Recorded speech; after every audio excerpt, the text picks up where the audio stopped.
Bismillahirrahmanirrahim. Donc on va voir l'histologie des voies spermatiques. Donc les voies spermatiques vont commencer des tubes droits jusqu'au milieu urinaire. Donc on a fait dans la vidéo précédente donc l'histologie de la voie séminale. Maintenant c'est l'histologie des voies spermatiques. Donc on a les tubes droits vont donner donc le recte-testis.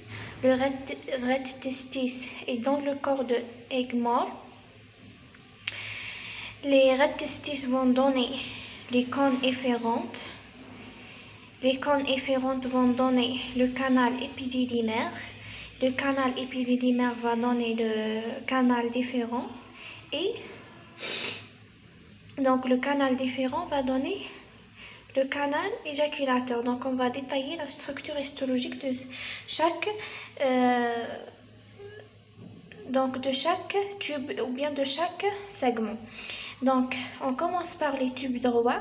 Donc comme son nom l'indique, droit, donc c'est un épithélium cubique simple de court. Donc les tubes droits, c'est un épithélium cubique simple. Pourquoi? Donc il ne va pas sécréter les sécrétions donc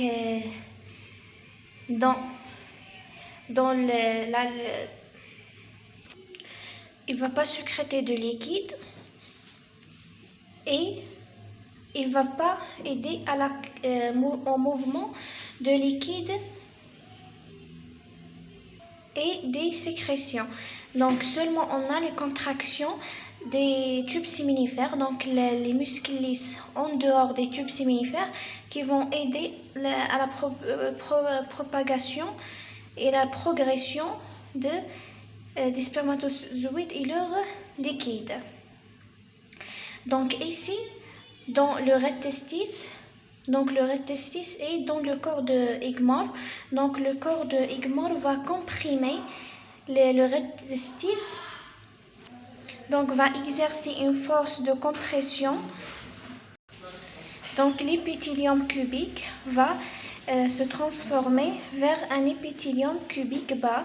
Donc la compression par le corps de Egmore va nous donner donc l'épithélium cubique bas.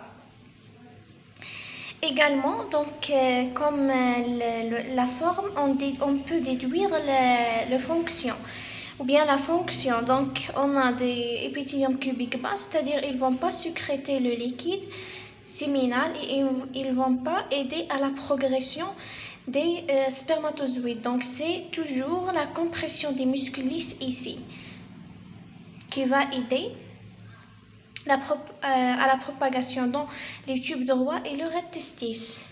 Après ça, donc on a les cônes efférentes.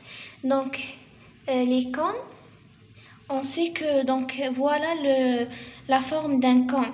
Donc la forme d'un cône a une base étroite et un sommet large. Donc la même chose ici, on a les cônes. Donc leur base est au niveau, donc elle regarde au niveau de la tête, ou bien donc elle est tournée vers la tête. Voilà, donc là-bas leur base est tournée vers la tête de l'épididyme. Voilà la tête de l'épididyme et leur base, leur sommet. Donc il est vers le corps de Egmore. Donc elle regarde vers le corps de Egmore. Donc on voit ici qu'on a plusieurs cônes différentes. Donc ces cônes vont donner par la suite un seul canal épididymaire. C'est pour ça donc on peut déduire que chaque canal donc il est de plus en plus large. Donc il va commencer ici, il va être étroit et il va augmenter le volume vers la fin c'est-à-dire vers le queue de l'épididyme. Donc ici c'est la tête de l'épididyme. Donc on va détailler la structure histologique des cônes efférentes. Donc on a la lumière festonnée. Donc elle est irrégulière, de forme donc des ondulations, bien elle est festonnée. Donc elle est faite de deux types de cellules, donc trois types pardon. Donc les cellules ciliées, les cellules glandulaires et les cellules basales. Donc à partir de la structure, on peut déduire la fonction. Donc les cellules ciliées vont aider au mouvement des spermatozoïdes et leur liquide, alors que les cellules glandulaires vont sécréter le liquide spermatique, et les cellules basales, bien sûr, elles vont remplacer les cellules lorsqu'elles vieillissent. Elles remplacent les cellules ciliées et les cellules glandulaires. Donc, comme on a les cellules ciliées ici, on n'a pas besoin des cellules musculaires lisses. Donc, pas de cellules musculaires lisses dans les cônes efférentes. On a seulement les cellules ciliées qui vont aider au mouvement des spermatozoïdes. Donc, pour les cellules glandulaires, elles sont des microvillosités à leur sommet, dans leur sommet, bien sûr, pour aider à la sécrétion et l'absorption. Donc, ils vont moduler le liquide séminal, ils vont ajouter des produits et des composants, et ils vont absorber des autres composants. Donc, pour le canal épididymaire, donc bien sûr, on a le segment initial du canal épididymaire. Donc, c'est la tête de le canal épididymaire. Après ça, on a le corps de canal épididymaire et par la suite le queue de canal épididymaire. Donc, pour la lumière de la canal épididymaire, elle est régulière, elle n'est pas festonnée, donc ou bien elle est circulaire ou bien elle est ovalaire. L'essentiel, elle est régulière. Bien sûr, on a les cellules, donc les types de cellules sont les cellules astériocyles. Donc ça veut dire quoi? Astériocyles sont des cils qui vont pas exercer un mouvement, qui vont pas mouvoir, donc ils vont pas faire des mouvements. Donc elles ont dans un état stationnaire. Donc pas de mouvement dans les stéréocyles. Donc stéréocyles, pas de mouvement. Donc elles vont faire quoi? Donc elles vont faire la décapacitation des spermatozoïdes. Donc c'est-à-dire ils vont pas avoir la capacité de faire la fécondation, donc ils vont restaurer cette capacité après la pénétration dans les voies génitales. Et bien sûr, ces cellules à stéréocyles, donc ces cellules à stéréocyles vont également faire l'absorption des éléments pour moduler le liquide séminal. Donc ils vont faire l'absorption. Ils vont également sécréter des substances également pour moduler le liquide séminal, et également ils vont sécréter des lysosomes.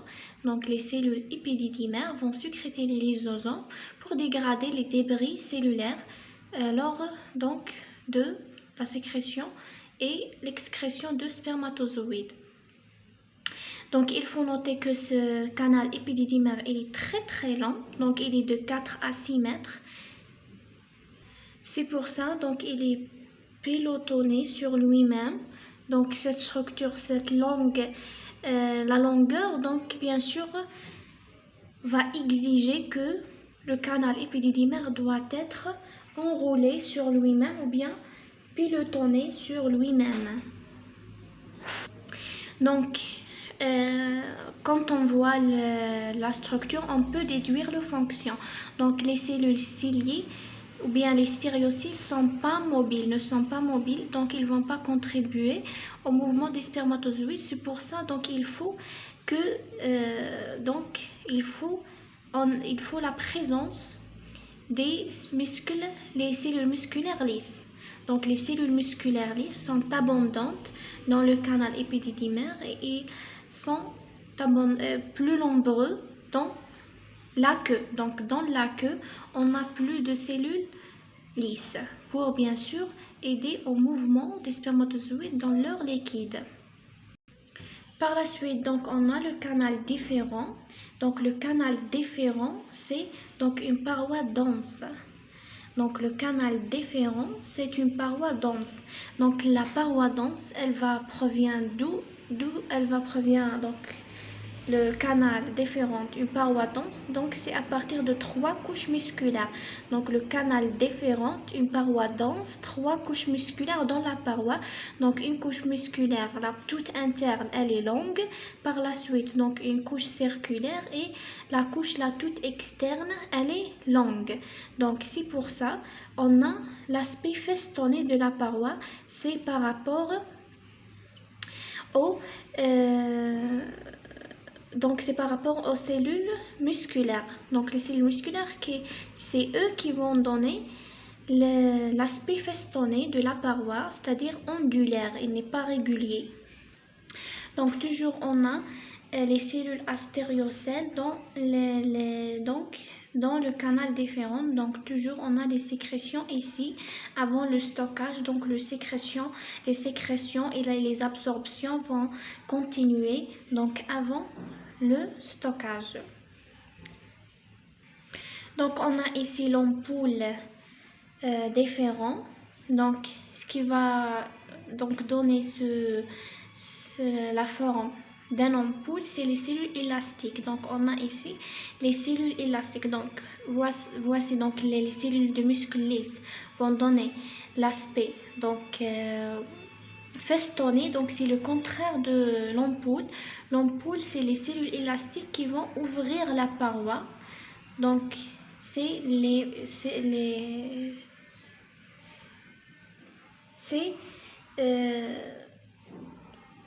donc c'est les fibres, donc c'est les fibres d'élastique. Donc l'ampoule plus la vésicule séminale, les deux vont donner le canal éjaculateur.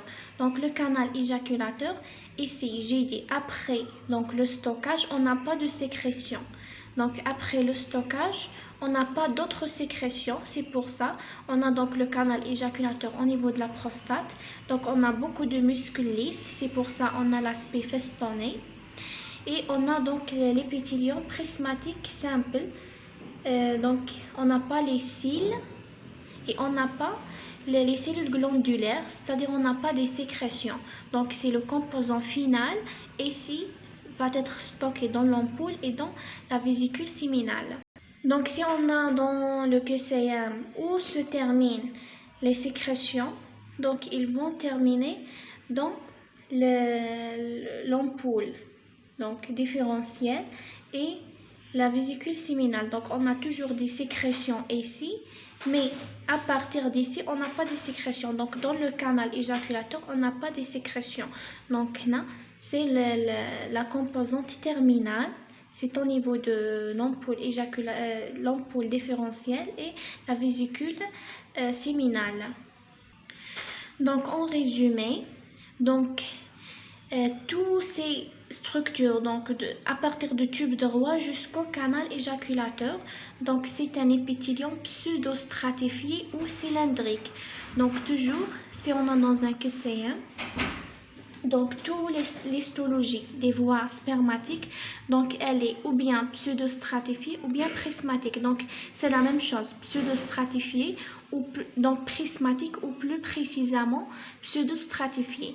Donc c'est une structure commune entre toutes ces composants.